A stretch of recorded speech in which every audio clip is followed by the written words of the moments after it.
Healthy dosa recipe ತೋರಿಸ್ಕೊಡ್ತೀನಿ. Multigrain dosa ಬ್ರೇಕ್ಫಾಸ್ಟ್ಗೆ ಡಿನ್ನರ್ಗೆ ಯಾವಾಗಾದರೂ ಮಾಡ್ಕೊಬೋದು. ಫಸ್ಟು 1 ಗ್ಲಾಸ್ ಕಡಲೆ ಹಾಕ್ಕೊತಾ ಇದ್ದೀನಿ, ಮತ್ತು ತೊಗರಿಬೇಳೆ ಹಾಕ್ಕೊತಾ ಇದ್ದೀನಿ, ಮತ್ತು ಉದ್ದುಗುಂಡು ಹಾಕ್ಕೊತಾ ಇದ್ದೀನಿ, ಮತ್ತು ರೆಡ್ ಬೇಳೆ ಬರುತ್ತಲ್ವ ಅದೊಂದು ಗ್ಲಾಸು, ಮತ್ತು ಹೆಸರು ಕಾಳು 1 ಗ್ಲಾಸು, ಹೆಸರು ಬೇಳೆ 1 ಗ್ಲಾಸು, ಮತ್ತು ಅಕ್ಕಿ 2 ಗ್ಲಾಸ್ ಹಾಕ್ಕೊತೀನಿ ಸ್ವಲ್ಪ ಕ್ರಿಸ್ಪಿನೆಸ್ಗೋಸ್ಕರ.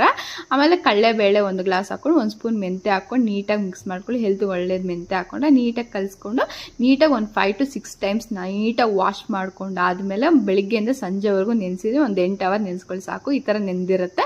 ಇದನ್ನು ನೀಟಾಗಿ ನಾವು ಮಿಕ್ಸಿಗೆ ಹಾಕ್ಕೊಬೇಕು. ಎಷ್ಟು ಬೇಕೋ ಅಷ್ಟು ನೀರು ಹಾಕ್ಕೊಂಡು ಈ ಥರ ಮಿಕ್ಸಿಗೆ ಹಾಕ್ಕೊಂಡು ಆಮೇಲೆ ನೈಟಿಂದ ಬೆಳಗ್ಗೆವರೆಗೂ ಫರ್ಮೆಂಟ್ ಆಗೋಕ್ಕೆ ಬಿಟ್ಟಿದ್ದೆ. ನೋಡಿ ಈ ಥರ ಫರ್ಮೆಂಟ್ ಆದ ದೋಸೆ ತುಂಬಾ ಟೇಸ್ಟಿಯಾಗಿ ಚೆನ್ನಾಗಿ ಬರುತ್ತೆ. ಈ ಥರ ರೆಡಿ ಆದಮೇಲೆ ನಮ್ಗೆ ಎಷ್ಟು ಬೇಕೋ ಅಷ್ಟು ವಾಟರ್ ಹಾಕ್ಕೊಂಡು ಮತ್ತು ಸಾಲ್ಟ್ ಕೂಡ ಎಷ್ಟು ಬೇಕೋ ಅಷ್ಟು ನಮ್ಗೆ ಟೇಸ್ಟಿಗೆ ತగ్గಟ್ಟಾಗಿ ಹಾಕ್ಕೊಂಡು ನಾವು ದೋಸೆ ಹಾಕ್ಕೊಳೋದಷ್ಟೇ. ಈ ಥರ ಮಾಡಿಕೊಡಿ ಮಕ್ಕಳಿಗೆ, ಎಲ್ಲರಿಗೂ ತುಂಬಾ ಹೆಲ್ತ್ಗೆ ಒಳ್ಳೆಯದು. ನಾರ್ಮಲ್ ದೋಸೆ ತಿನ್ನೋದಕ್ಕಿಂತ ಟೇಸ್ಟ್ ಕೂಡ ತುಂಬಾ ಚೆನ್ನಾಗಿ ಬರುತ್ತೆ. ನಾನು ಫ್ಯಾಟ್ ಲಾಸ್ಗಂತೂ ತುಂಬಾ ವರ್ಕೌಟ್ ಆಯ್ತು ಅಂತ ಹೇಳ್ತೀನಿ. ತುಂಬ ದಿನದಿಂದ ನಾನು ಡಿನ್ನರ್ಗೆ ಇದನ್ನೇ ತಿನ್ನೋದು, ದೋಸೆನೇ ಇದು ಮತ್ತು ರಾಗಿ ದೋಸೆನೇ ತಿನ್ಕೊಂಬರ್ತಾ ಇರೋದು. ಇದಕ್ಕೆ ನಾನು ಟೊಮೊಟೊ ಚಟ್ನಿ ಕಾಂಬಿನೇಷನ್ ಮಾಡಿದ್ದೀನಿ. ನೀವು ಯಾವುದಕ್ಕಾದ್ರೂ ತಿನ್ಬೋದು. ಚಿಕನ್ ಕೂಡ ತುಂಬಾ ಟೇಸ್ಟ್ ಚೆನ್ನಾಗಿ ಬರುತ್ತೆ. ನೋಡಿ ಯಾವ ಥರ ಕ್ರಿಸ್ಪಿಯಾಗಿ ಟೇಸ್ಟಿಯಾಗಿ ಬಂದಿದೆ ಅಂತ ಹೇಳಿಬಿಟ್ಟು ನೀವು ಮಾಡ್ಕೊತೀನಿ, ನಿಮ್ಗೆ ಟೇಸ್ಟ್ ಗೊತ್ತಾಗುತ್ತೆ. ಇವಾಗ ನೋಡೋಕೆ ಮಾತ್ರ ಗೊತ್ತಾಗುತ್ತೆ. ನಂಗೆ ತುಂಬಾ ಇಷ್ಟ. ಟ್ರೈ ಮಾಡಿ ಅಷ್ಟೇ. ವಿಡಿಯೋ ನೆಕ್ಸ್ಟ್ ವಿಡಿಯೋ ಸಿಗೋಣ. ಬಾಯ್.